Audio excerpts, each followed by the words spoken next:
ফরিদপুর জেলার ভাঙ্গা উপজেলার কালামৃধা ইউনিয়নের দোলকুন্ডি গ্রামের রাস্তা উদ্বোধন করা হয়েছে। স্টাফ রিপোর্টার মোহাম্মদ শাহাদাত হোসেন জানান, সাউথার বিএনপি নেতা ডক্টর মোখলেসুর রহমান মোহর খলিফার কবর জিয়ারত, কালামৃধা বাজার সংলগ্ন মিজান মাতুব্বরের রাস্তা উদ্বোধন করা হয়। উদ্বোধন শেষে প্রধান অতিথি হিসেবে সংক্ষিপ্ত বক্তব্য রাখেন ফরিদপুর ৪ আসনের জননন্দিত সংসদ শহীদুল ইসলাম খান বাবুল। বিশেষ অতিথি হিসেবে উপস্থিত ছিলেন উপজেলা বিএনপির সভাপতি আলহাজ খন্দকার ইকবাল হোসেন সেলিম, সাধারণ সম্পাদক আয়ুব মোল্লা, কালামৃধা ইউনিয়ন পরিষদের চেয়ারম্যান মোহাম্মদ রেজাউল মাতুব্বর, ঘারুয়া ইউনিয়ন পরিষদের চেয়ারম্যান মুনছুর মুন্সি, উপজেলা বিএনপির সহসভাপতি সাংবাদিক ওবায়দুল আলম সম্রাট,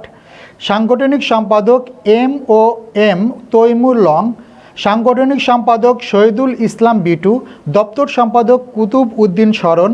যুগ্ম সাধারণ সম্পাদক সাইদ মুন্সি, উপজেলা কৃষক দলের সভাপতি শেখ সামাদ, সাংগঠনিক সম্পাদক আবদুল্লাহ রোমিও, উপজেলা যুবদলের সভাপতি ওসমান মুন্সি, সাধারণ সম্পাদক গোলাম আজম, ভাঙ্গা পৌর যুবদলের সভাপতি নাজমুল হাসান, সাংগঠনিক সম্পাদক রামিন মোল্লা সহ